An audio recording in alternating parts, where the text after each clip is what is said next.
नमस्कार,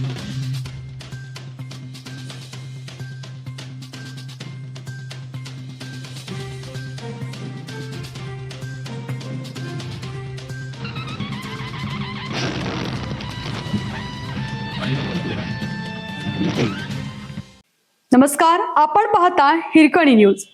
हिरकणी न्यूज प्रत्येक क्षण ताज्या घडामोडी आणि महत्त्वाच्या प्रत्येक बातमीसाठी नेहमी तत्पर. सांगलीत अजित पवार गटाला प्रतीक्षा, राज्य नेतृत्वाच्या पाठबळाची.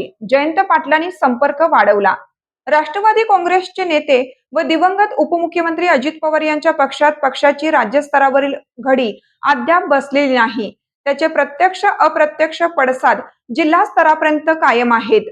पक्षाचे आमदार इद्रिस नायकवडी यांच्या राजीनाम्याचे वादळ तूर्त थंडावले असले तरी अजित पवार यांच्या पश्चात काय काय घडू शकते याची झलक या प्रकरणाने दाखवून दिली आहे.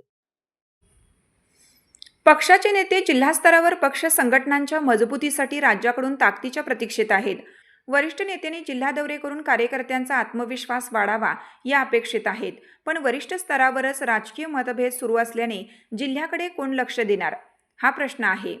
अजित पवार यांच्या कार्यकाळात एकमुखी निर्णय प्रक्रिया होत असल्याने जिल्हा स्तरावरून पक्षवाढीसाठी मोठे प्रयत्न झाले. स्वतः पवार यांनी सांगली मिरजेत मेळावे घेऊन नेते व कार्यकर्त्यांना रिचार्ज केलं. पण त्यांच्या पश्चात वरिष्ठांचे जिल्ह्याकडे दुर्लक्ष झाल्याचं दिसत आहे.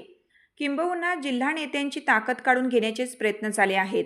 आमदार इद्रिस नायकवडी यांचा मागितलेला राजीनामा हा त्याचाच भाग ठरला. नायकवडी यांनी राजीनामा न देण्यावर ठाम भूमिका घेतल्याने त्यांची आमदारकी तूर्त बचावली. पण पक्षाच्या शीर्षस्थ नेतृत्वातील मतभेद व अंतर्गत संघर्ष पाहता ही वेळ पुन्हा येण्याची शक्यता नाकारता येत नाही. या स्थितीत वरिष्ठांनी जिल्हा नेत्यांचे पंख छाटल्यास पक्ष मोठा कसा होणार हा प्रश्न सर्वसामान्य कार्यकर्त्यात आहे. अजित पवार गटाचे अंतर्गत राजकारण जोरात सुरू असताना शरद पवार गटाचे मात्र पुन्हा पाय पसरायला सुरुवात केली आहे. आमदार जयंत पाटील यांनी प्रदेशाध्यक्षपदाच्या जबाबदारीतून मुक्त झाल्यानंतर जिल्हाभरात संपर्क वाढवायला सुरुवात केली आहे. ईश्वरपूर नगरपालिकेच्या निवडणुकीत पूर्ण क्षमतेने लक्ष घालून ती ताब्यात घेण्यात यश मिळवलं. त्यानंतर जिल्हा परिषद निवडणुकीचे सुकाणू देखील हातात ठेवताना सत्तेला गवसणी घातली. ही कामगिरी करताना त्यांनी काँग्रेस व राष्ट्रवादी काँग्रेस अजित पवार यांची बांधलेली मोट फलदायी ठरली.